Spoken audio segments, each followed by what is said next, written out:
In this video, I will introduce my study on the use of the auxiliary do in negative constructions in Tom Jones by Fielding and compare it with several contemporary literary works.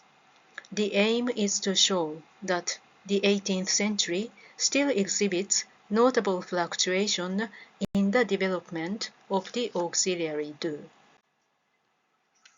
Earlier research tends to assume that do support became established by 1700.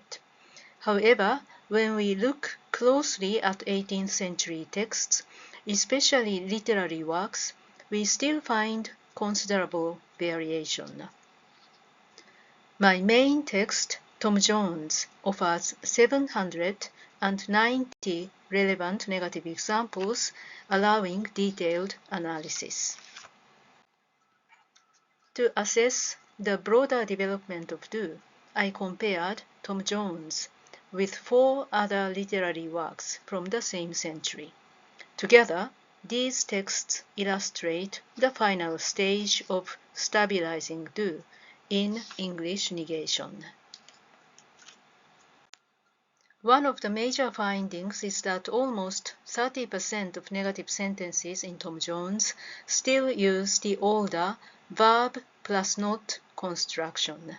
Similar proportions appear in other 18th century works. This clearly shows that do support was not yet universal. Certain verbs strongly resisted do support.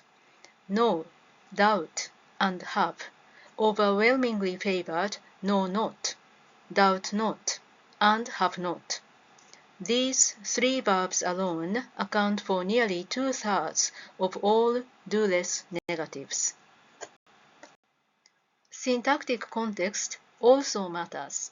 Interrogatives, conditionals overwhelmingly prefer do support, indicating that do may carry a less assertive or more tentative nuance. Conversely, preterite tense clauses and imperatives more often retain the older form, perhaps due to their stronger factuality or assertiveness.